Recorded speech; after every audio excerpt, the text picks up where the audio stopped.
memuaskannya sebentar. Pagi itu Saka tiba di kantor. Dia meletakkan tas ranselnya di bawah meja. Saat yang sama, Brands masuk ke dalam ruangannya. Hari ini ada meeting dengan klien yang baru saja tiba dari Berlin. Brands meletakkan sebuah map di atas meja, tapi Saka hanya melirik benda itu sekilas. "Bagaimana harimu dengan wanita itu?" tanya Brands, lalu menarik kursi dan duduk di hadapan Saka. "Tampaknya kau sangat nyaman dengannya." Dia tersenyum kecil sambil melirik sinis ke arah Saka. Brands tahu Saka itu seperti apa. Seorang pria yang penuh kuasa, menyukai one night stand dan tidak pernah mau bercinta dengan orang yang sama. Tapi dia keheranan, karena untuk pertama kalinya Saka menginginkan seorang wanita yang sama. Mendengar pertanyaan itu, Saka tersenyum kecil sambil menggerakkan kursinya ke kiri dan ke kanan. Dia sendiri pun tidak tahu apa yang terjadi. Alasan kenapa dia sangat menyukai tubuh Stella hanya adalah kali kenikmatan. Apa mungkin karena wanita itu masih perawan? Dia terlalu nikmat untuk dilewatkan, Brands, ucap pria itu sambil senyum-senyum dan membayangkan Stella. Apalagi saat mengingat wajahnya yang hampir tersedak cairannya sendiri. Ya, aku paham itu, ucap Brands yang sudah paham akan maksud dari perkataan Saka. Kau tidak berniat untuk mengenalkannya pada ayahmu? Mendengar pertanyaan itu, Saka tergelak kecil. Dia menggelengkan kepala seolah membayangkan hal yang akan terjadi jika dia membawa Stella menemui ayahnya. Pertama, aku menyukai tubuh Stella, bukan orangnya. Jadi dia tidak akan terpublikasi kemana-mana, ucapnya dengan tegas, berharap Brands paham akan keputusan itu. Dalam artian, tidak akan ada harapan untuk dia jatuh hati pada wanita itu. Kedua, Saka terdiam sebentar. Cukup Anna yang diambil oleh ayahku, tidak dengan Stella, ucapnya dengan tegas, dan detik kemudian terlihat tanda ketidaksukaan di balik sorot matanya yang dingin. Anna merupakan mantan kekasih Saka yang diperistri oleh ayahnya sendiri. Dan sejak itu, Saka tidak pernah percaya akan cinta. Ketika dia memberikan seluruh cintanya, maka sebuah pengkhianatan yang akan tiba. Dia membenci ayahnya, namun juga masih menghormati dia. Dia marah kepada Anna yang tidak menjaga komitmen dengannya. "Kau membenci Anna?" tanya Brands yang menunggu jawaban dari pria itu. Namun sepertinya Saka tidak mau memberikan jawaban apapun. Dia diam dan memalingkan wajahnya tepat ke arah bingkai foto berisi gambarnya dan Anna, mantan kekasih yang kini menjadi ibu tirinya. 3 tahun lalu, Saka mengalami patah hati terburuk. Saka ingin merebut Anna kembali, tapi wanita itu justru mengatakan jika dia jatuh cinta pada ayah Saka. "Jangan bertanya hal yang tidak seharusnya kau tanyakan, Brands," ucap pria itu yang masih tidak ingin memberikan jawaban. Dia akan menyimpan kejujuran hatinya untuk dia sendiri. Brands menganggukkan kepala, dia paham akan maksud ucapan itu.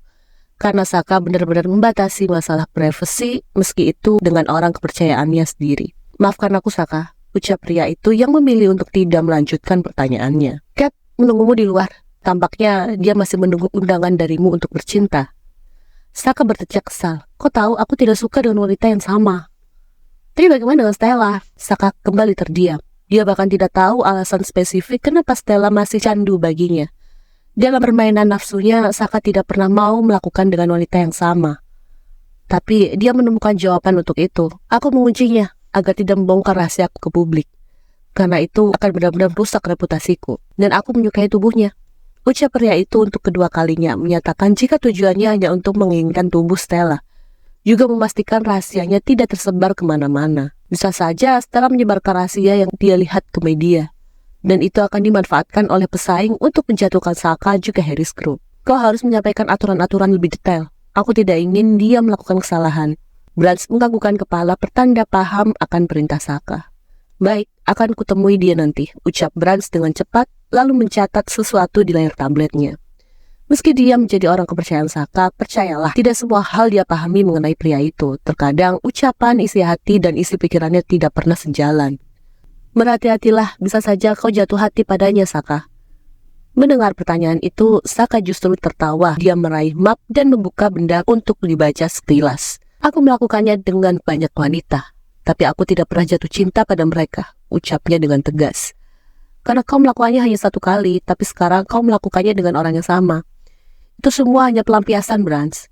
Aku masih mencintai Anna," ucap Saka dengan tegas, karena dia benar-benar muak dengan semua persepsi yang diberikan oleh asistennya itu. Brands tersenyum sinis. "Sangat disayangkan, waktumu terbuang hanya untuk mencintai seorang pengkhianat." Brands segera berdiri. Dia meninggalkan ruang Saka tanpa mengatakan apapun lagi. Dia geram dengan sikap pelin-pelan Saka. Anna mengkhianatinya, dan Ronald pun mengkhianati ibunya. Bagaimana mungkin dia masih mencintai wanita itu dan berhubungan baik dengan ayahnya? Dia masih ingat bagaimana tangisan Saka saat ibunya meninggal. Saat itu, bahkan Brands yang orang lain ikut merasakan pilu. Sementara Anna dan Roland memadu kasih di kamar hotel mewah. Percayalah, di balik sikapnya yang brengsek, dia pernah menjadi seorang pria yang paling bodoh. Dan sekarang, dia mengatakan masih mencintai Anna. Rasanya Brands ingin menguburnya hidup-hidup. Tidak peduli jika pria itu atasannya, yang terpenting Saka bisa sadar dari kebodohannya. Sepeninggal Brands, Saka masih merenung di dalam ruangannya. Dia terbayang kejadian tadi malam, ciuman Anna, belayannya, dan remasan jarinya di milik Saka. Hanya membayangkan saja sudah membuat pria itu setengah berdiri. Sial, dia merindukan Anna. Saka tidak percaya cinta, tapi bodohnya dia masih menyimpan perasaan untuk Anna. Tidak heran jika Brands mengatainya pria bodoh. Pria itu melirik pangkal pahanya yang sudah mengembung. Kembali terbayang momen-momen bercintanya dengan Anna. Wanita itu mampu membuat dia mencapai puncak beberapa kali. Hal yang tidak bisa dia lupakan dari Anna, karena wanita itu seorang dominan, liar, dan juga agresif. Apalagi sentuhan jarinya yang lembut dan tidak kaku seperti Stella. Entah kapan dia bisa melakukannya lagi dengan Anna, mengingat Roland sangat posesif pada wanita itu. Menyadari dirinya semakin menegang, Saka berdecak kesal. Kemana dia melampiaskannya? Tidak mungkin dia menemui Stella. Ada meeting penting yang harus dia hadiri 15 menit lagi. Di balik rasa tersiksa karena gejolak nafsunya, tiba-tiba pintu ruangannya terbuka. Dan dia sangat terkejut saat mendapati Anna berdiri di sana. Saka? Apa yang kau lakukan di sini? Saka panik, dia berdiri dan keluar dari mejanya. Bagaimana mungkin ada Anna di sini? Apa ini sebuah halusinasi? Karena baru saja dia memikirkan mantan kekasihnya itu. Aku baru saja mengantarkan file yang ditinggalkan milik Roland dan ingin menemuimu sebentar. Anna mendekati pria itu. Dia terlihat sangat seksi dengan pakaian minimnya. Memakai dress mini yang belahan dadanya terekspos sempurna. Keluar Anna, suamimu akan tahu nanti. Saka berusaha mengabaikannya, namun wanita itu malah semakin mendekati dia. Anna berhenti di hadapan Saka. Dia menatap wajah tampan pria itu yang terlihat tidak peduli. Tapi dia yakin Saka sedang menutupi kegugupannya sekarang. Tanpa sengaja pandangannya tertuju ke area pangkal paha pria itu. Dan detik kemudian Anna terkejut sekaligus tersenyum senang. Ada yang bangun, Saka? Ada apa dengan kau mendegang hanya dengan melihatku? Tanya Anna dengan senyum menggodanya. Kini jemari lentik dan gemulai berkuku panjang yang indah itu meraba bagian resleting celana pria itu. Membelainya dengan lembut dan terus menatap Saka dengan senyum menggoda. Aku tahu semua wanita yang kamu tiduri hanya sebagai tempat pelampiasanmu. Benar kan? Anna tersenyum puas saat mendapati tubuh Saka menegang dan pipinya memerah. Tidak apa, Saka. Sepertinya milikmu sudah sangat merindukan rumah yang sebenarnya. Tiba-tiba Saka menepis tangan Anna. Dia menatap wanita itu dengan dingin. Sebelum nafsunya semakin bergejolak, lebih baik memintanya untuk keluar. Keluar Anna, ucapnya. Tapi wanita itu justru tersenyum genit sambil mengerlingkan mata.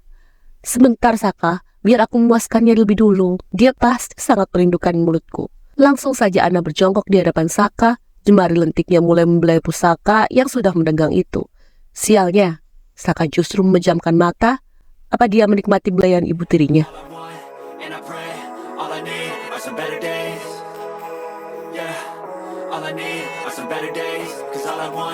And I pray, I believe in the better days.